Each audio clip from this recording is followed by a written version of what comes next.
Hi, everybody. I'm Alice K. Ruckelhaus, and I'm here for our first lesson about building our faith and learning to suffer well. And you already know probably that these two concepts go hand in hand. You can't suffer well unless you have faith.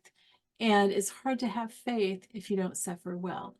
So we've combined these two classes that we had originally thought we would do separately together. And so today we're going to be talking about some of the foundational concepts that are really, really important to understand, both for building your faith and for suffering well.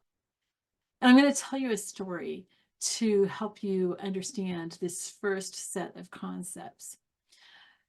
So I have been married 3 times. I'm not proud of that.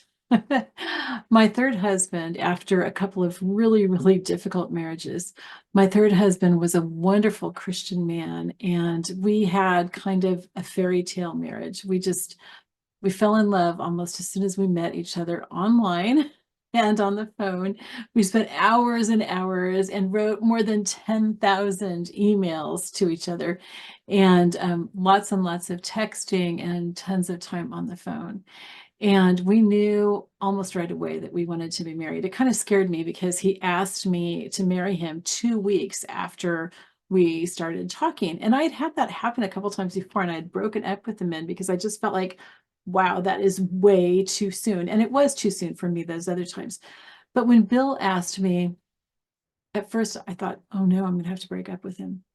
And I didn't like that because I really loved him. And I felt like God said, look inside yourself. And so I looked inside myself and I knew, yes, he's the one. And so I said, okay. We got to know each other by phone and online. We didn't get together at first. We didn't get together for 5.5 months. And that was his idea. We had tried at first to get together and we couldn't work anything out. And then he said, maybe this is what God wants us to do. And he pointed out that when you're together, you start getting involved physically, and that can short circuit your whole getting to know each other. So I mentioned that just to say he was very wise, and that was something I was looking for, was a man who was really wise, who wanted to serve God, who believed in Christian principles and was willing to live those out. And sometimes that's very hard. And even though we have the intention of living them out, we don't completely. But he was a good leader. And yeah, sometimes we didn't live out the things that we intended, but that was our intention. And we really relied on God to help us with that, found forgiveness when we didn't live out the various things that he had set in our path, and so on. And so it was just a wonderful marriage for about 4.5 years. And then one day he needed to take a trip up to Maryland, and he left. And I had had a terrible feeling that something awful would happen if he went, and I had begged him not to go. But I couldn't give a logical reason for him not to go. And a few hours after he left, I just felt this sense of overwhelming fear and grief. I came into my office where I am right now, and I put on my headphones and I put on some praise music. And the song that I put on was, I think it's Chris Tomlin, it might be Chris Rice, Angel Armies. And I sang that at the top of my voice, and I'm praying in tongues and just, crying, just bawling, because I could feel like something horrible had happened. I hadn't heard from him. I normally heard from him every 1.5 to 2 hours when he was on a trip, and this had already been over 5 hours. As soon as I finished that song and I posted the song on Facebook, I didn't say anything about it, but I just knew that some of my friends would pray with me.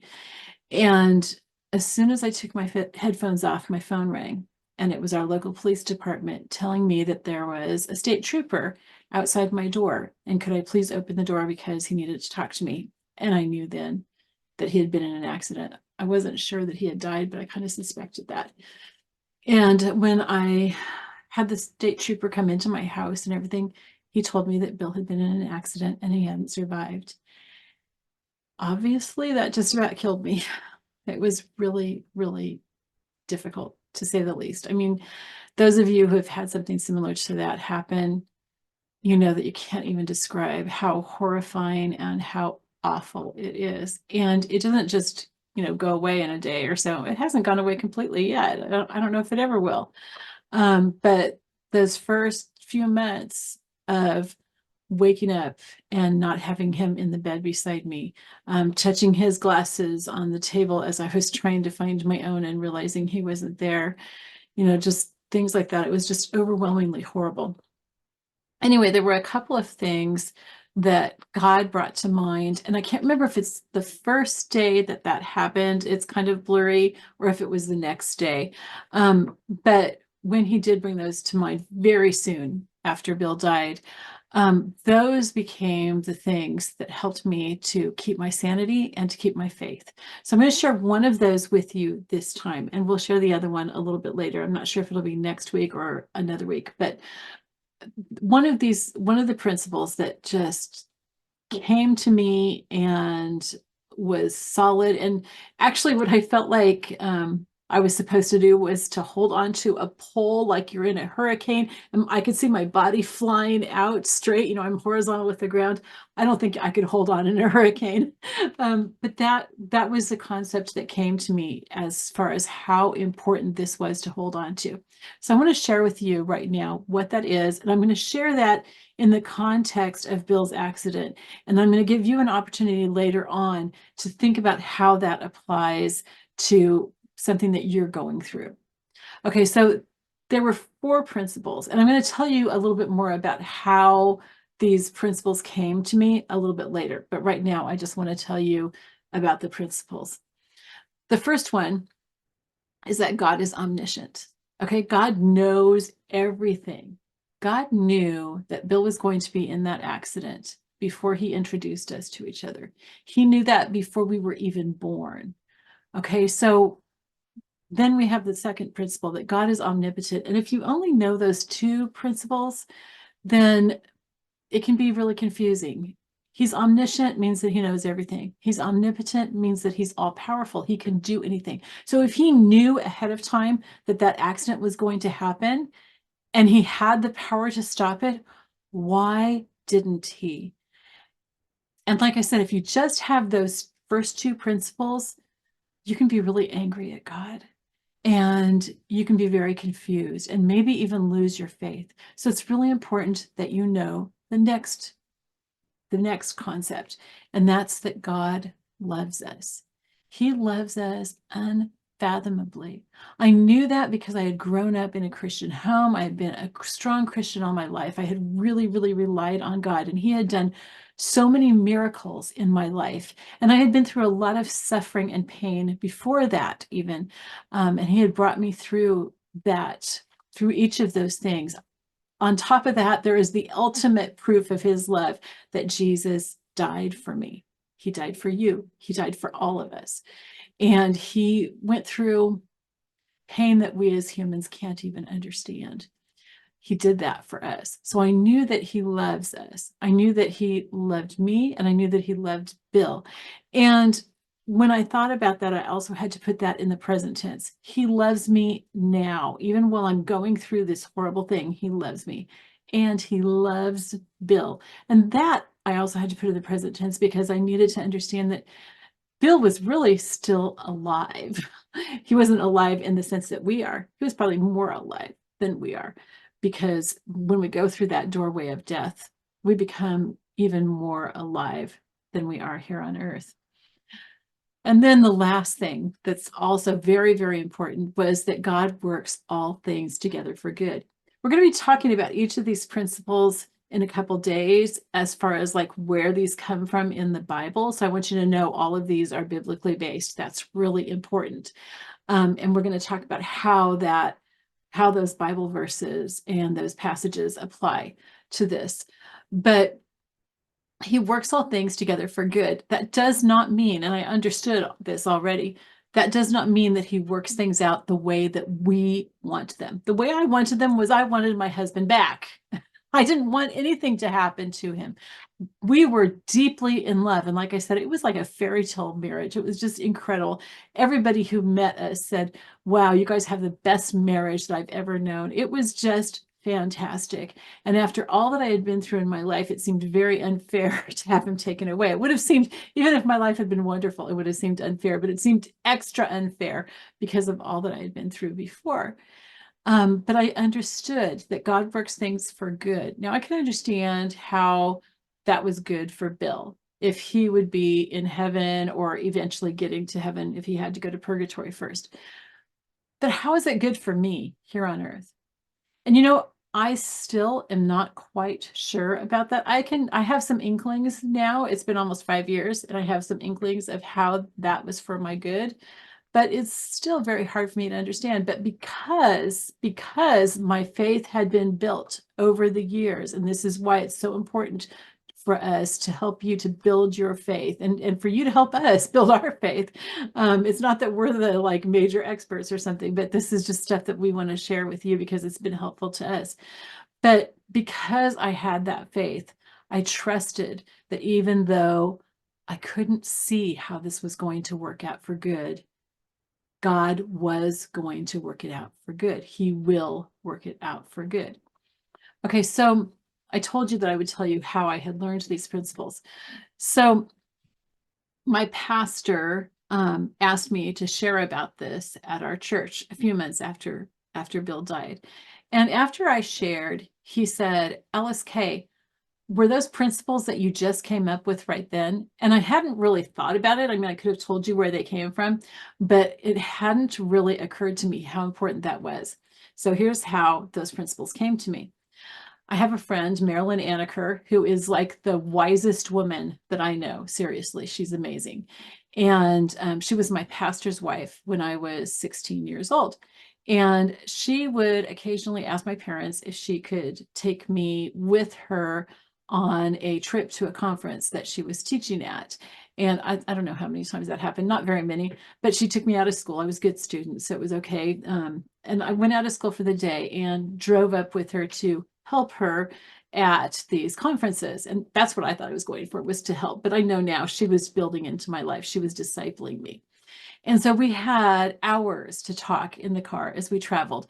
And she really built into me a lot of things that have helped me in my faith over the years, which I appreciate so much. And you guys, this is the importance of finding people who will do that, who will take you under their arm and teach you what they've learned, the wisdom that they have. And then for you to pass that on to others. That doesn't mean that you're perfect. Like I said, David and I are not experts in this, but God's shown us enough that we want to pass on to others because we know how important this is.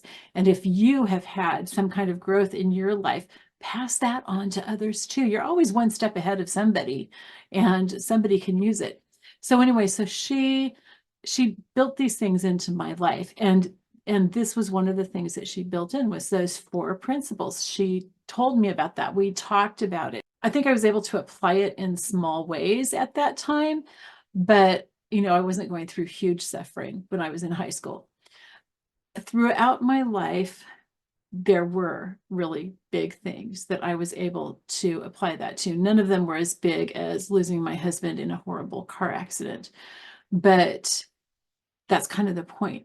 God lets us practice these things in small ways so that we're ready for the really big things when they happen. And it's kind of scary to think there may be even bigger things ahead of me that I'm going to have to apply this to, but that's kind of how God works. It's like, why would he keep teaching me, and then not have anything? So and I'm not afraid of that, because I know these things. I know that God is omniscient. He knows everything. I know that he's omnipotent. He's powerful and he can do anything. I know that he loves me, and I know that he works everything together for good. So what I realized when my pastor asked me, where did that come from? You couldn't have just come up with that day. He was right. God had been building that first through Marilyn and then through all these experiences. And I had been teaching those things to others all along. And I think that that really helped too. I know that a lot of you aren't teacher types, or you don't really have the opportunity to teach, but you do. You can teach one person, a child maybe, or just somebody that you know who is going through something that you've gone through that you can help them with. Teaching and passing on those principles not only helps that person, but it helps you. And so the fact that I had taught this often and I had written about it, it comes out in some of my novels, that really prepared me and put that into a place where when I had this horrible thing happen, it just came immediately to me. Not immediately, not like right that minute, but it came very quickly to me within a day or maybe the second day. And so that was able to carry me through, and it has been able to carry me through. Now, there's another big principle that we're going to talk about later in a different class, but this is probably the major thing that got me through, and it has helped me through other things as well. Even since then, I've had some major things to do. So here's what I would like you to do. Now, I know some of you are planning to just watch the videos. That's fine. If you do, you'll probably learn something from it, I hope. Repeated exposure might be the best way to do it. I find that if I listen to a video that I really learned something from, if I listen to it over and over, then I get a lot more out of it. I listen to videos while I'm driving. I listen to videos while I'm doing housework and stuff like that. So you don't have to necessarily watch something, but listen to it. You'll hear the principles over and over, and you'll learn them. But it helps if you apply this to your own life. So what I want to suggest is, whether you're going to be in the discussion group or not, whether you're going to take the Bible study part or not, whether you're just going to watch this or whatever, that you at least spend some time sitting and thinking about this. If you can journal about it, that's even better. You're going to get even more out of it. If you don't like to journal, maybe talk to somebody about it, discuss it with them, ask them, share these concepts with them, and ask them to apply it to their life, and you guys share how these things apply to your life. So here's what I want you to do. Think of one area of suffering in your life. Okay. Sit and really think about it. How does this affect you? How much does it hurt you? Okay. And then either write about it or really think about it. I would really suggest, though, either writing about it or talking with somebody about it. You're going to get so much more out of it if you do that. And then think through each of these principles. God's omniscience, he knows everything. God's omnipotence, he can do anything. He loves us, and he works all things together for good. Think of how that applies to each of those areas. And like I said, you don't have to have the answer, especially for how he works things together for good, but have the faith. And if you don't have the faith, you guys, here's something that I do a lot. There's a Bible story. We'll talk about this on Wednesday. There's a Bible story where a man says to Jesus, I believe, help my unbelief.